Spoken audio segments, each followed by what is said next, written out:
Damn, son, where'd you find this?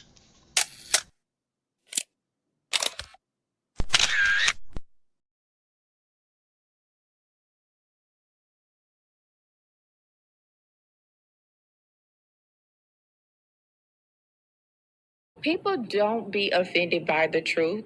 They be offended because you called out the truth. Simple as that. They don't want to hear any other narrative that makes them look bad. One thing I can't stand at this big grown age is somebody who act like cause and effect does not exist. Like, yes, your actions caused this outcome. Yes, what you did lit the match. Like, why are you surprised and playing victim? Guys, Chico, they never lie. That's how you know somebody doesn't respect you. They listen to reply, not to be understood. They cut you off. They minimize what actually matters to you. They laugh at your boundaries, and then they call you sensitive when you try to hold the line. They show up late, they cancel last minute, forget the things you've told them, because in their world, your time, your energy, even your voice aren't a priority. They're just an option. You see, there are two kinds of people.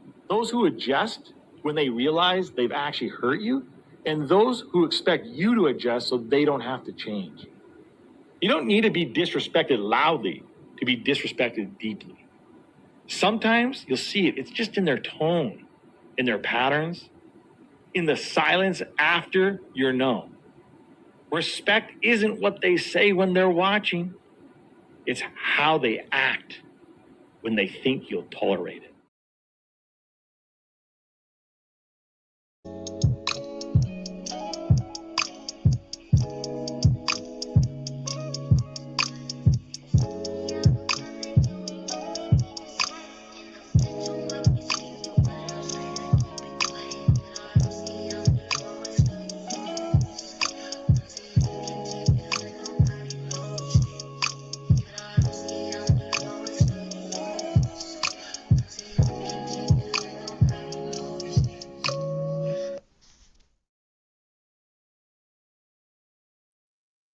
Yo, yo, yo, yo, yo. Good evening, folks. Peace and blessings, glory, praise, and honor to the Most High. I hope all is well. Happy Tuesday. Greetings from my side of the internet to your side of the internet. I want to say thank you for being here with us this evening. Shout outs to my poets, my producers, my writers, my artists, my painters, my dancers. Keep grinding. Keep putting your foot on that neck. We got a good show for y'all tonight. I'm excited.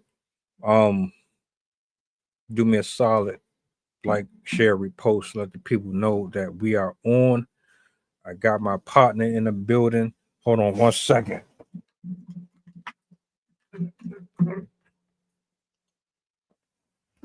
We about to get active.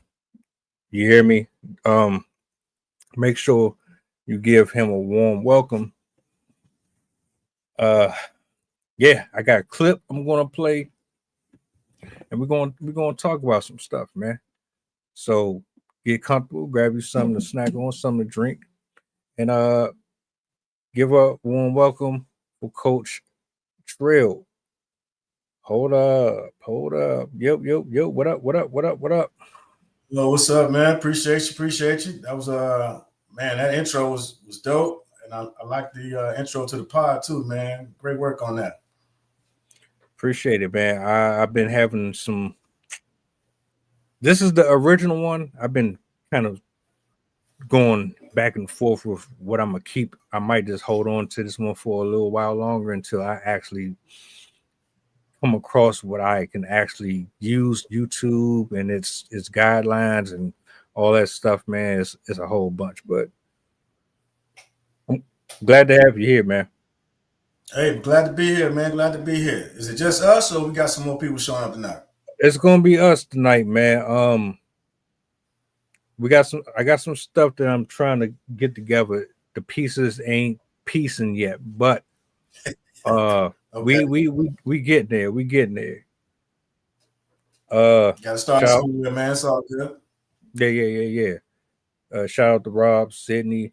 I do have a couple folks that I gotta chop it up with here this week. So we do have somebody joining us on Thursday, so that's gonna be interesting. But yeah, I got a clip for us, man. I don't think this gets talked about enough, Okay.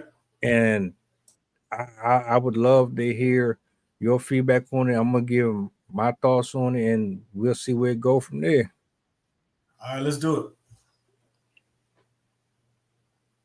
Sometimes you're learning that everything doesn't need a response. And unfortunately, from someone who gets very defensive, someone who has trouble letting things go, that is hard for me to hear. It's like you see it on different things. You hear people telling you this.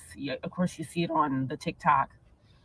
But it's so hard because it's like you be hearing people say stuff and it's like, nah, this wasn't right. Like, what do you mean? And do you feel like you have to defend yourself? And sometimes you'll get into that thing where you might even over explain. And it's like you don't really have to explain anything. You don't have to over explain. Maybe like just tell them like, hey, so what's up with that? What's up with you saying that? Something like that. But even that may be too much. It's kind of like basically getting into it with people that try to trip you up over your words, or people that think they know everything and that are smart and probably want to overanalyze the situation and think that they know you and tell you how you should feel, or tell you, well, this is what this is, when it's not, and they read into the situation wrong. Dealing with people like this can be very difficult, and it's best not to get riled up. It's best not to give them a reaction. You just state what you said. You said, hey, maybe think about things before you say them. All that other stuff they try to say, all the analytical jargon, all this other stuff, they try to talk to you like they're giving a presentation at Harvard University, or they're trying to be all this other stuff, does not matter. They, or whatever, they try to say that they're being logical. It's like, no, you're not. You're not being logical, because if you were in the same boat or in a similar situation, you wouldn't like it. You would want someone to listen to you. So just be careful, guys. Peace.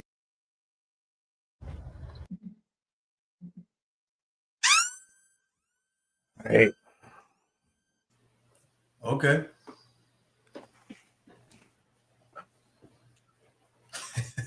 when is it appropriate to say, you know what, this ain't really going nowhere? It's time for me to just we're having a discussion about something that maybe we are on opposite ends of the spectrum for. You see it one way, I see it another way. We're not really creating the right space for dialogue to ensue. Correct. How do you disengage? When is too far, or when is there a limitation on it? Like, being in this position many times, I felt like, well, we both want something out of this, but we're not getting to the destination because we're constantly detouring, constantly. What's your like initial thoughts on what she said and this particular matter in general? Oh wow, where do we begin to unpack? She kind of had me when she first started, and with being dismissive. The video started out by saying,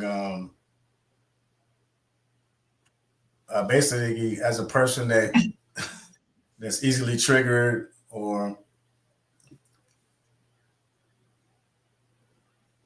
as a person that's basically what it sounds like is defensive-ness, and her struggling letting go of perceived slights or criticism, right?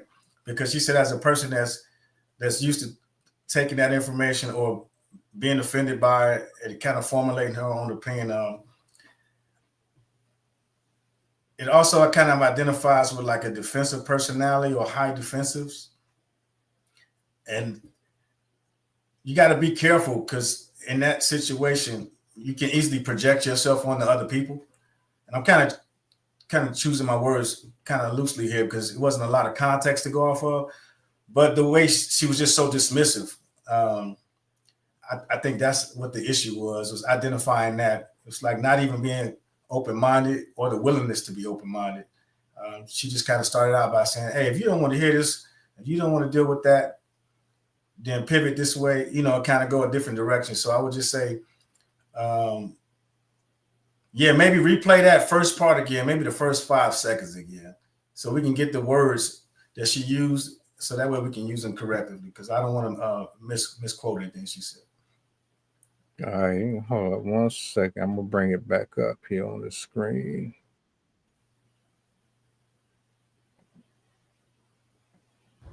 So sometimes you're learning that everything doesn't need a response. And unfortunately, from someone who gets very defensive, someone who has trouble letting things go, that is Pause it there. hard.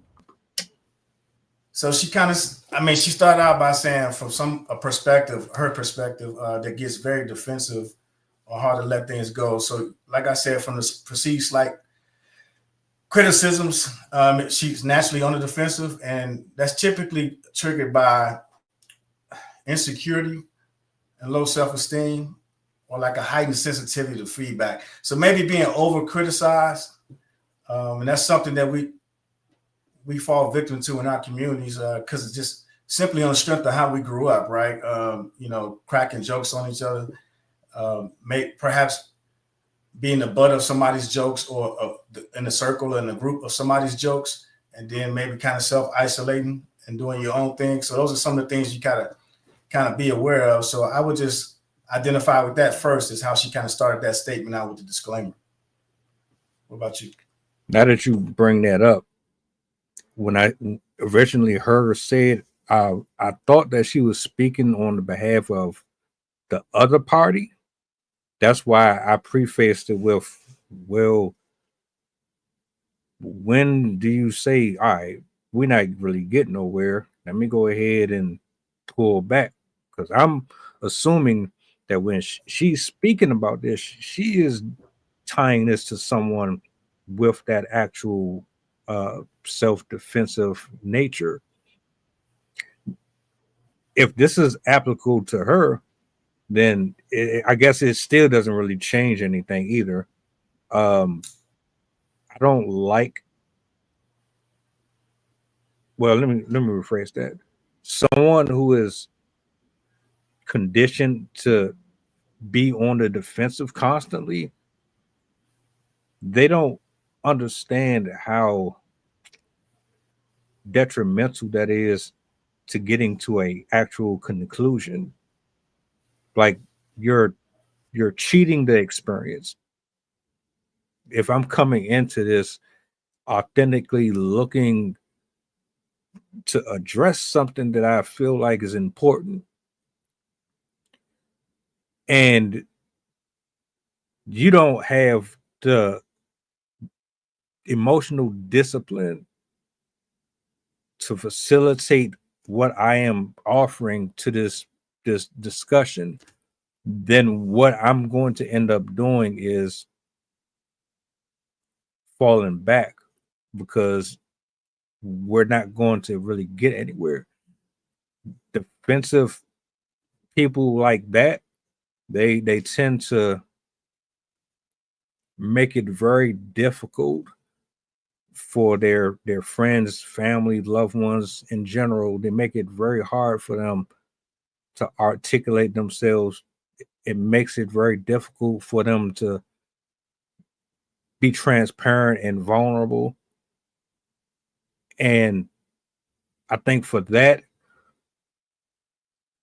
they don't really understand. Maybe that's just their way of protecting themselves. I could be wrong, but you're not doing any more good than you think you are. This is actually very damaging, very damaging. How can you tell me that you care when I'm bringing something to you that I feel like is important, and you're being dismissive of it. Makes no sense to me. All I'm going to be met with is retorts, or, well, let me ask you a question, or what if, or remember when you said this, or remember when you did this, or they get hostile, or their voice elevates into unnecessary levels of anger. For what reason? Are you upset because something I said triggered you, or are you just not capable of being in this type of environment with someone who understands how important conversations are?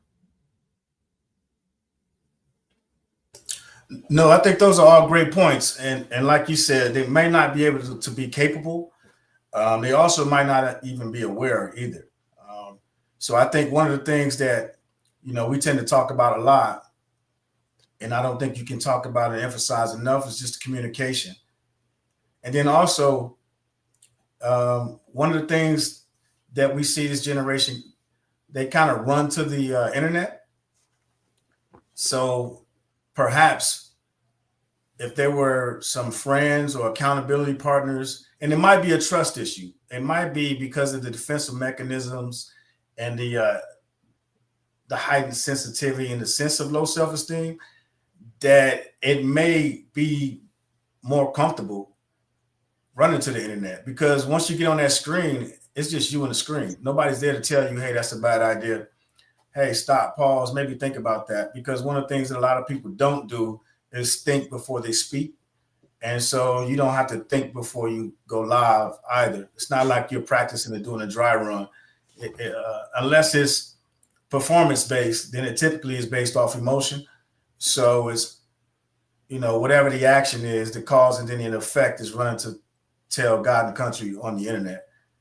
And then hence the dopamine's coming in from the likes, the comments, and different things of that nature. So I definitely think that's something that's very prevalent today in society.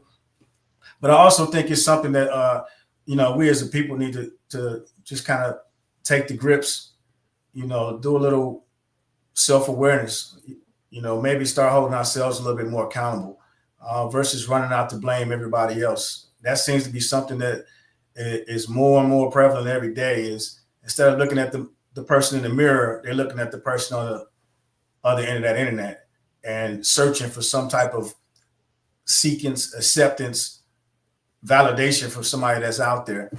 And some of the things that you can do to kind of reflect, and if you figure, because I'm sure there's a lot of people kind of watching online, is, you want to reflect on the emotional responses and recognize the automatic defensive reactions. And I think that's what some things is people don't realize, because they don't like the feedback. They don't like to be told, hey, when the defensive mechanisms or the reactions kick in. So it's kind of hard to give somebody feedback who's on the defense all the time. So they're not self-evaluating, but they're not even open to any constructive criticism, which today is look like, I guess, what they call hate, or, all this other stuff that they call online. So it used to be a time where you can give somebody constructive feedback, and they would listen, but now it's just considered hate. And, you don't want to see them be lit, or whatever the terminology is these days. It's very immature, and it's unfortunate that this isn't something that is actually taught. You would have an uncle, you would have somebody in your family that would sit down with you, throw a ball around. Maybe you have tea time with your niece or your daughter or something. And you would have like these heart-to-hearts. They're not extremely advanced to where you're saying, hey, when you get 25 years old, you're going to do this. But they kind of ease you into it, so to speak. Like, we lie to our youth, and we tell them, well, the world is not going to be kind to you, but you don't really say why. We're trying to prepare you to be on your own, but we don't tell you why. Like, you're not really giving demonstrations. You're kind of giving like these fluffer type of thinking pieces that really don't leave my imagination to, okay, that sounds graphic. That doesn't sound very nice. That sounds like this person has issues. Maybe I need to think about some things here. You grow up around somebody who is constantly angry, or they have that specific attribute that we're identifying or speaking on now, it is probably going to be extremely hard for them to come out of that, or to even acknowledge that this is a problem. I've had conversations where folks will say, I know I got a hot temper. I know this, I know that. Well, you know it, but you're not really proactively doing anything to address it. Like, so Right. just because you know it, what that mean to me? You know something, okay. I've even gone as far as to say, all right, look, I'm willing to take 30 minutes to an hour, and let's target that. Let's talk about why you have a hard time identifying or accepting the fact that you are easily triggered. Let's talk about the root of the problem. Let's figure out how we can run some practice runs around this. I'll help spot you on where things went wrong in the context of whatever is going on in the discussions. We'll set up a fixed scenario. You'll come back with your retort. We get into it. I'll say, look, all right, stop, pause. All right, I never ever seem to get that far with people like that, though. And you're not going to get a lot of men and women that's willing to do that. Like, literally, they're trying to help you out. You're just not going to see it. When you say do that, you mean willing to help you out or willing to participate? Willing to be the guinea pig, so to speak. So if I've known you for 5-10 years, I already know your triggers and all that. So I'm sitting here saying, all right, I care about you, so I'm gonna try to help you out with this. I'm gonna try to help you strengthen that specific muscle. Like, if you're going to the gym and you got somebody that spots you, I'm gonna try to help you out with this specific thing, because you can't keep going out here crashing out and expecting different results. So as your friend or whatever, let me see if I can try to help you out with this. But I'm not sure most people or many people are open to that. But then, like, you can go to a therapist. I have no problem with that. But I don't know. You get what I'm saying? Yeah, absolutely. I think there's plenty of steps before you get to the therapist. I think, you know what I mean? If you're that person's friend or spouse or whatever, significant other, or just accountability partner, whatever you want to call it, I think you identify those steps along the way. And again, it just goes back to communication. I think, try to provide some options, some solutions. Ask them if they're even aware of what's going on. And then maybe possibly take notes, provide a journal, or, the old cliche, have an intervention, have a circle of friends or a circle of trust to try to bring those things to them. And I mean, you got to be coachable. You got to want to change. And then the first step in any 12-step program is you got to identify the problem, right? So once you identify the problem, and then as long as you're coachable and you're not bringing not problems to solutions, but you are bringing solutions to problems, if that makes sense, then I think it's a way of going about doing it. I mean, because as simple as, mindfulness practices, they encourage reflection on emotional responses. Those are typical CBT, techniques, cognitive behavioral therapy techniques. As simple as breathing. Focus on your breath for a few minutes, observing each inhalation. And if they're willing to do little small things like that, like right now, we both sitting here, and whoever's watching, if you sit there and just relax your body and think about what's the most tense part of your body right now, you know what I mean? Just literally think about it. Why is your body so tense? So little things like that, little small things, I think that you can kind of chip away with. But it also boils down to when you identify that problem, because it also might be too late. You know what I mean? Where those type of things might not happen. So yeah, the accountability partner, contacting a coach like me, Coach Trail, reallive.org, because buzzword being therapy, but a lot of times people want to speak to somebody that looks like them, that's a little bit more relatable to them. They assume that they have similar backgrounds, and a lot of us ain't really doing therapy. There's a lot more that are being certified and are in those places, but I think there are other practices out there that we can open up to people's eyes, and start identifying those things earlier in life. Just think about, these young folks when they play AAU sports, basketball, whatever the case may be, they have coaches, they have mentors. So we start training those coaches and those people in those spaces, whether it be young kids doing karate or gymnastics, but you start putting more certified and more educated people in those areas to identify those things, we can kind of catch them along the stages.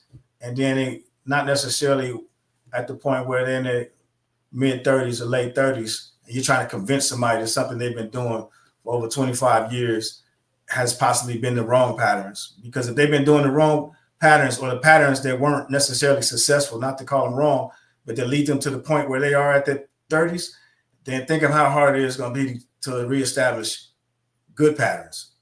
You know what I mean? That's like trying to tell somebody to stop smoking or drinking coffee after all these years of smoking.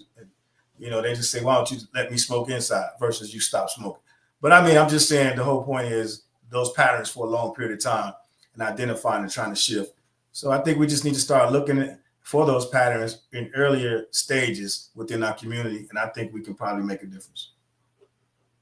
I agree. And to be fair, like, this stuff takes a lot of patience. You got to have a lot of patience.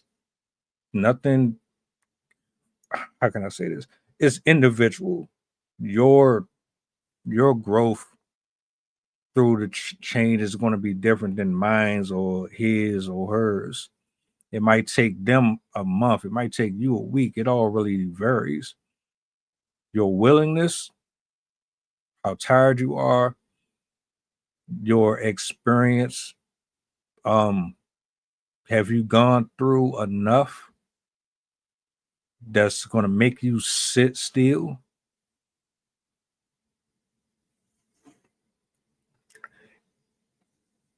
The older I get, Go ahead, my bad. Go ahead. I was just going to say, the older I get, I can't speak for nobody else. The older I get, the more receptive I am to the possibilities of being wrong, or the more open I become to listening or hearing. I want to hear more. I want the chastisement. I have no problem with correction. I have no problem with someone saying, look, you need to work on this or you need to work on that. Because, put it this way, it's one thing to just go at somebody and tell them this. It's another thing to talk at them, but you're explaining why this is what it is. Yeah, a lot of times it's not the message, it's the messenger. Sometimes people already prejudging, have a preconceived, maybe even a interaction with the person that they can only, that's tangible, that was negative, right? For some reason, because of that defensive posturing, that's what they're holding on to, not necessarily saying all the other good things. So those are things you have to. So like reverting back to her video, she said people think they know everything. Well, typically somebody who says something like that is somebody who's not well versed in a topic or a subject, and the defense mechanism is say, "Hey, you think you know everything?" Because of most people these days, especially being online. Well, let me rephrase that. Most people have good intentions, and they're going to try to educate with the information, and it's not boasting and bragging and necessarily say, "I'm telling you this," or "I'm trying to educate you this," just because I think I know everything. So, and it can be viewed from both sides. And it's all about perspective and points of view. But again, if that's the first thing you naturally tend to gravitate to, it's more of a defense mechanism. And then they aren't being logical. If they were in the same boat, they will feel. Well, now you're projecting how somebody else would feel, and by not calling them logical because they don't agree with something that in your perspective, after you already said you're defensive and combative, basically. So I think it's again, it's just that projection and the lack of self-awareness and self-respect for oneself to project that out towards other people. You have a good point. I never looked at somebody giving information as a detriment to a discussion. If you come up here and you speak on something that all right, how can I put this?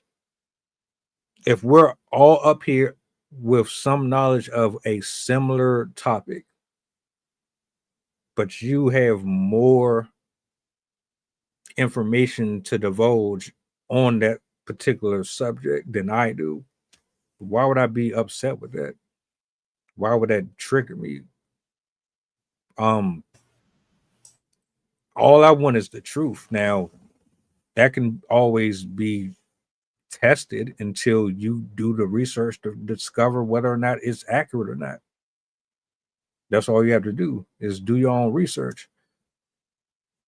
Whether or not the person is right or wrong, that's not the point. The point is we're here in this space, me and the other person. We're trying to discuss something of a similar interest, and we want to arrive at a destination that is convenient for us both, whether or not we're comfortable with it or we're not comfortable with it. Yeah, so it depends, right? So, everybody's raised different. So, you can go the whole nature versus nurture. You can go, some people are now saying they were raised on survival. I mean, there's a lot of different things you can use out there, but what the reality is everybody doesn't grow at the same time. So, you can feel that way and say that's your perspective or point of view, but everybody's road doesn't give them the same experience. We might all get to the same place at the same time, but some people may have embarked on a rougher journey than others have. Some people may have went through more trials and tribulations than others have. Some people, as they call it nowadays, pretty privilege, princess parking. It's got so many different things when something works out for you, versus you putting the effort into it. It's everybody's being gifted something. It's not that, hey, I put the hard work in it and these are the results that I'm giving. It's like, oh shit, I got lucky. I got this winner. You know what I mean? It's one of those type things. So the mindset has changed. It's not necessarily that you put the hard work into it and then you receive the results that you get. It's just, I'm going to go out here on a whim and hope that I get lucky every single time that I go out here. And then when I don't, the universe is against me. You guys don't want to see me win. It's no longer that hard work and that effort to put into it. So if you're not putting effort into it, somebody's giving you constructive criticism and feedback. I didn't ask for that. I didn't do anything to want that constructive criticism and feedback. You should be giving me the answers. Nobody asked you to give me your opinion. You know what I mean? And that's more or less what it comes off to these days. I'm not saying it's for everybody, but that's more or less how it comes across these days. Let me ask you a question. Is this somebody, because you spoke about being able to, and I'm trying not to slaughter this. You found a way to de-escalate a possible situation with someone with similar habits.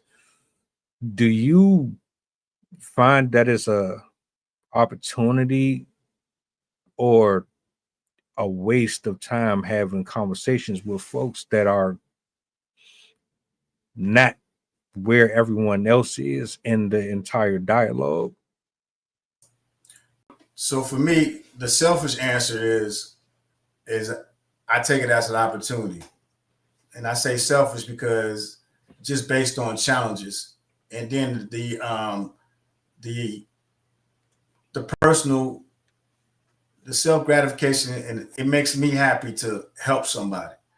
So the frustration comes into play if they don't want to help themselves and they're not seeing um, the olive branch being extended, if that makes any sense.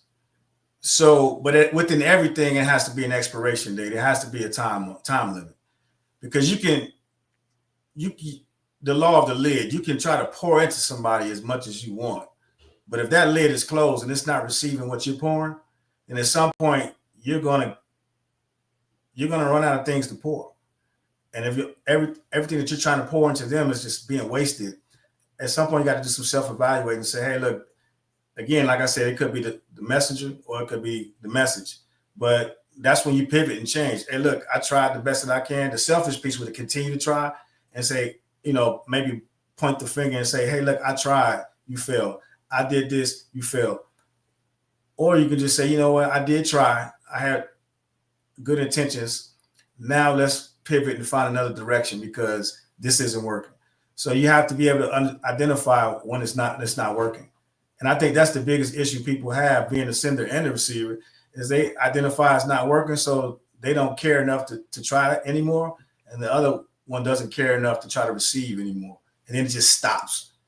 The accountability piece, or calling somebody, a subject matter expert or coach or anybody other than yourself, to remove yourself, take the emotion out of it, remove yourself out of the situation and say, hey, I might have reached my ceiling and there's nothing else I can do to help this individual or help this project or whatever it is, because it can be anything.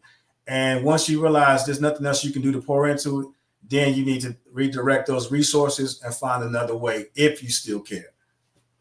But if you don't, then you can just, it's completely up to you because everybody's different. But if the objective is to help that individual, then you should try to find other resources. And then that's when you remove the ego and say it's not you. You can't fix everything and you've exhausted your resources, and then find another avenue or source of guidance, whether that be a crisis line, whether it be a website, but just to keep trying to provide that information. And that's what it is, because you don't know what you don't know. And obviously the person on the other end, they don't know because they're going through it in real time and you're watching from the outside.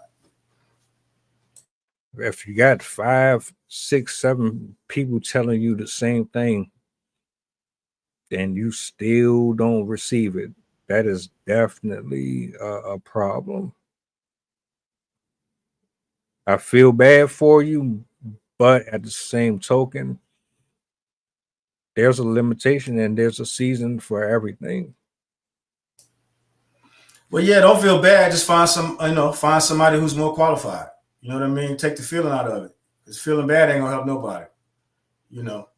Because again, you don't know what people, you're meeting them where you're meeting them, where the rubber meets the road. You don't know what their past and their background and what they've gone through. And then if there's not full transparency, then there's nothing.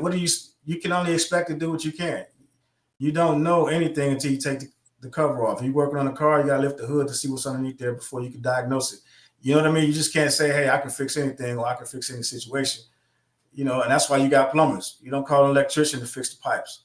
You know what I mean? You get in there, you assess it, and now you call who that person is. And that's what we lack. Instead of trying to fix all the problems, we just need to know and have a resource, a Rolodex, back in the days.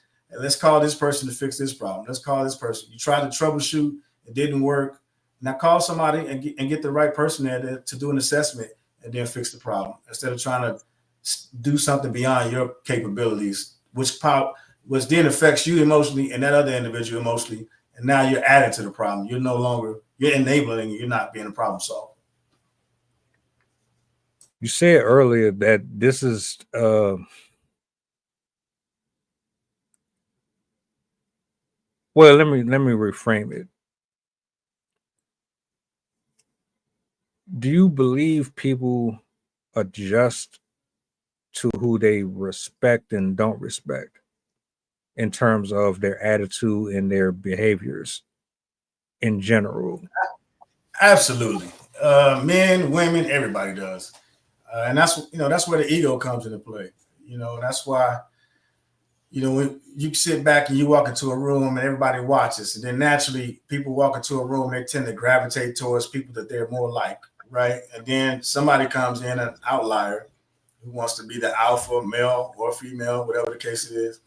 And, you see people start to interact and expose those personalities. And that's what the disc comes into play, is because disc helps you identifies the personality. The dominant personality is D. I influencing. You got the S and you got the C. So that allows you to see who comes in, who's doing what, and you can identify them and spot them out. And so then you can move and you can navigate throughout the room accordingly, or you can step back, allow the situations to develop, and then provide guidance from the back. Just depending on what the situation is, but absolutely, you got people, they naturally adapt to anybody that they're around. So if me looking at it like that, that means that if you are picking and choosing who you want to be receptive to, do you actually have more control than you're putting off? And it's just an excuse for you to be an asshole or just be dismissive, depending on who it is? Well, yeah. I mean, that's what people do. They find an angle and work it to their advantage. Look at online right now, the way the algorithms are set up. People are naturally gravitating towards people that they want to be in a social connection with. I want to go to the party with these people. I want to only talk to people who agree with me about these certain terms. If somebody's giving me the feedback that we talked about earlier, the construction criticism, they cut them off. This is the cutoff culture. You know what I mean? It's not the problem solving culture. I'm just going to find a group of people that think like I do, and we're all in the room, and we'll just keep telling each other how great we are. And we have a lot of followers online, but it might not necessarily translate to being the same in real life. That's crazy as shit. So the whole that, because it's like my nigga, I know you. Like, you are not that person. You're actually sad. You're actually depressed for real. But you sound surprised though.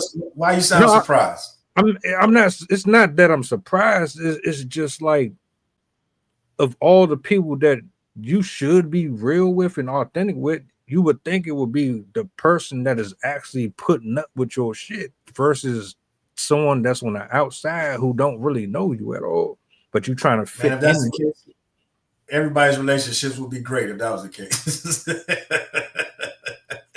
Yeah.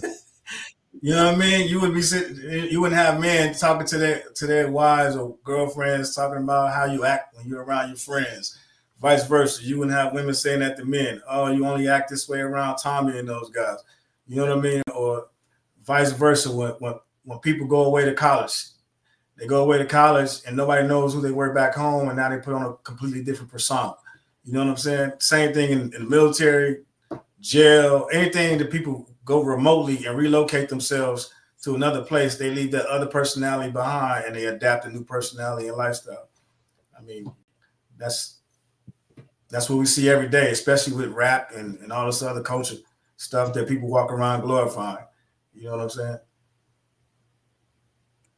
Think about the music you listen to. You listen to a rap artist, he'll say, man, it took my whole life to make this album. Well, it took your whole life to make 45 minutes worth of music. You know what I'm saying? And half the shit is trash. But then you'll say, well, okay, it took you 30 years to make 45 years worth of music. Couldn't you just got with somebody who's a little bit better at writing than you, and then you guys could have put together a well-put story? You know what I'm saying? I mean, just little things like that.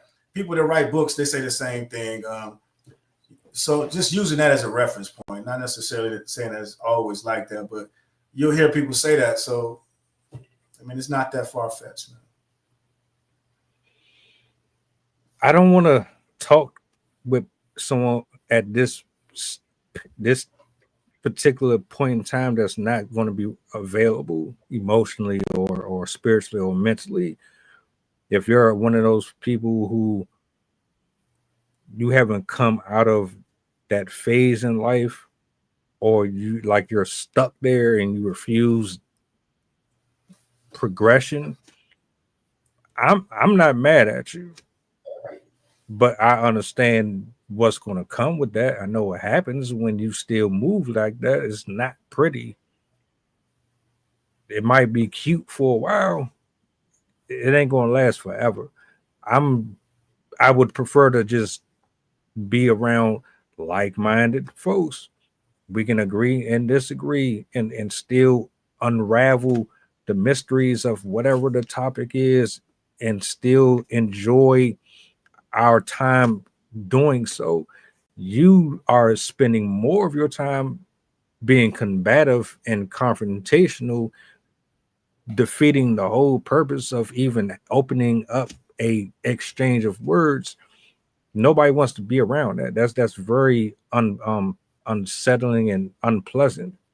Unless you up for the challenge and you're just willing to see how far you can go with it. Like it's a science project. I don't want I don't want to treat you like a science project. You know what I'm saying? Right. No, so I would say definitely not something that you should do just in your day-to-day.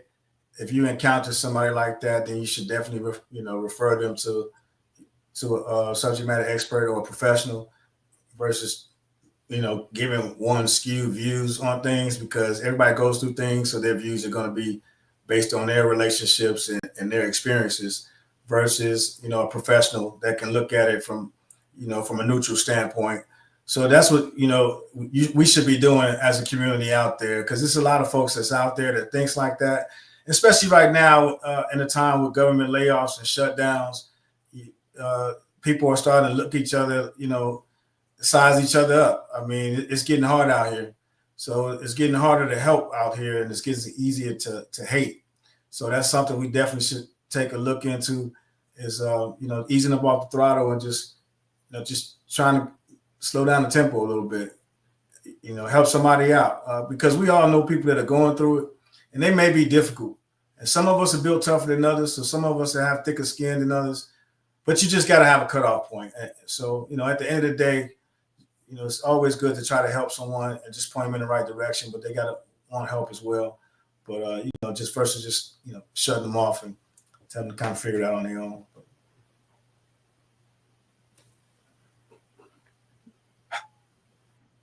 How important, my final thoughts. How important is conversation?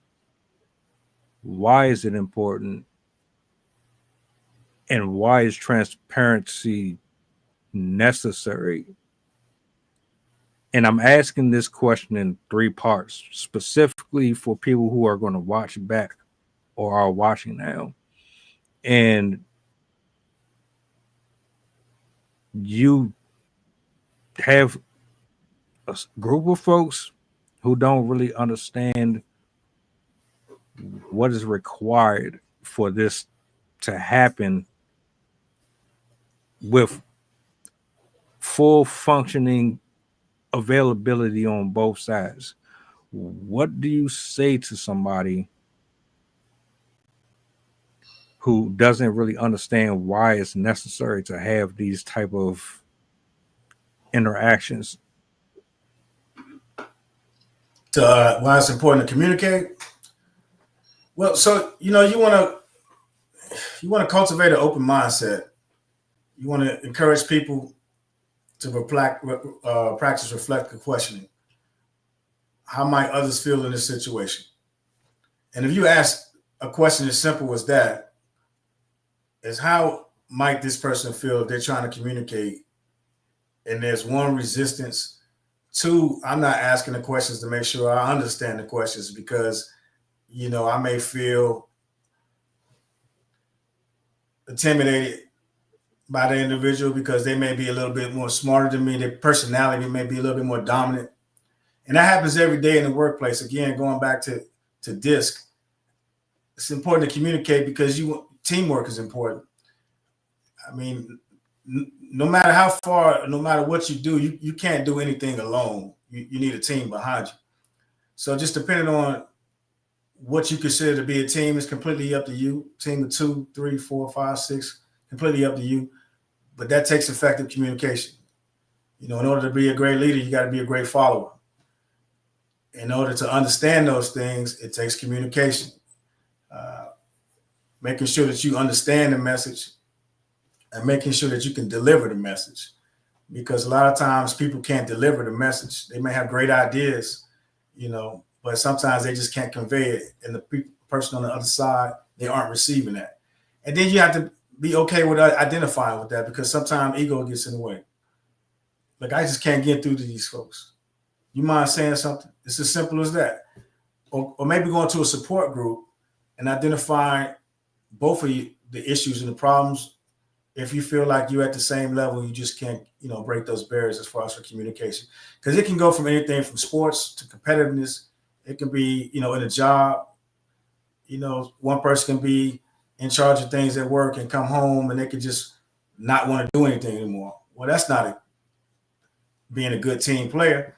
Because if you were at work and you were giving 110%, and then now you come home and giving me 55%, and you still expecting the same productivity level to reciprocate back to you, then we got a problem. And you got to be able to identify that. You can't want to be employee of the month at work and then come home and give 10%. And that goes on both ends, right?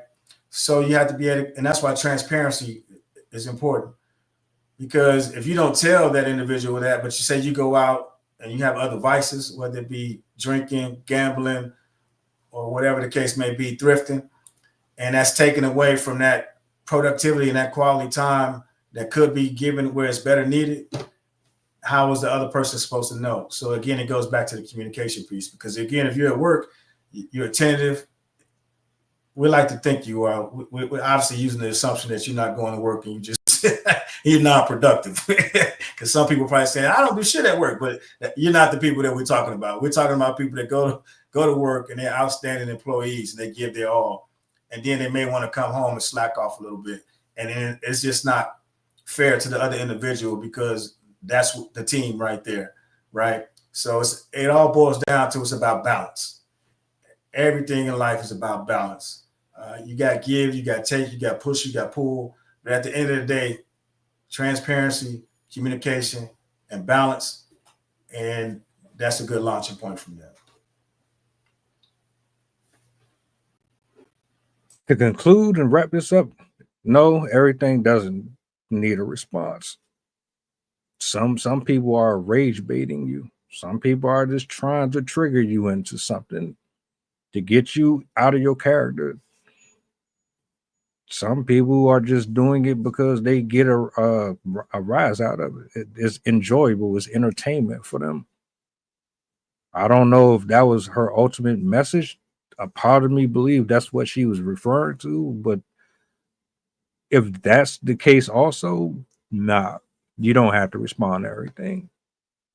Especially trolls, especially emotionally unavailable people that throw everything back in your face just to piss you off because you said something that they didn't like. There's some things that you don't have to engage in. That shows the level of maturity between you and the other person. There's folks that's 50, 60 years old that still act like they children. We don't have. Go ahead. No, I was just like you just said. Some people. One of the things that people have the issue with is they believe that their personal experiences are universally applicable to everybody, and I think that's the biggest issue. It's hard to separate that it's like, well, I'm living in this all the time. So if you don't know how to compartmentalize that, yeah, that's no bueno. Because everybody's not gonna respond to you the same way. You don't really understand. The world don't owe us nothing. People can be compassionate if they want to, but they don't have to be. They can care, or they can just tell you to fuck off. You know, so be self-aware. Stop getting so sensitive. You know you are on some BS. You know you got issues. You know you need to work on some stuff. We all got to work on something. Okay. Yes, definitely different times out here. I won't tell anybody how to feel. Just say that just keep in mind to express how you feel. And if you don't like it, and if you can, find a way to express yourself treat people as you want to be treated. And if that doesn't work, then you probably shouldn't communicate with that individual, because there's a lack of respect on one or both sides. So definitely express how you feel. Let that person know, and especially if you feel disrespected, and know your value and your worth. Because once you know your value and your worth, you'll start to do more, and you'll start to demand more, and you'll start to take less disrespect. And that's definitely something people should know, is their value and their worth. And that's the problem also. A lot of people don't know their value or their worth. And so that's why it's important to surround yourself around positive, like-minded folks who are looking to make a difference. And, they also use checks and balances, because you can be around people that think like you, but it doesn't mean anything if nobody's holding each other accountable. So checks and balances, and, find your tribe. Well said. Well said. Look, man, I thank you for pulling up tonight. The gems, always. I'm listening. I'm still trying to get my stuff in order too. Like, I'm always in the process of improving or making improvements. So anytime I get somebody to put wisdom in my ear, I'm definitely going to listen to it. Hey, man, appreciate you inviting me on the show, man. It's been a great time. Definitely a great experience. Learned something myself. If you're not learning something every day, then what you doing, man. That's a fact. That's a fact. Oh, we're going to spin back on that one. You just made me think of something. I'm gonna jot that one down before I forget it. But yeah, man, we about to get up out of here. Shout out to everybody who pulled up. Everybody, everybody, even the ones I banned. You know what I'm saying? I just saw that. Yeah. Yeah, that's awesome. I don't play around with y'all stupid motherfuckers, man. I'm not entertaining you. I'm not having conversations with you. I'm just hitting the button. Period. But I appreciate you for stopping in anyway. God bless you. Hey, man. Yeah. Chef, salutes. We'll be back Thursday. Tomorrow is Sydney's segment. I'm not gonna do a morning show tomorrow. I'm gonna chill out and get some recording in, but I will be back Thursday. That's gonna be a good one. And yeah, bro, great show. I hope you enjoy the rest of your night. And to everybody in the building, I hope you have a blessed night as well. Appreciate you. You too, bro. All right, we out.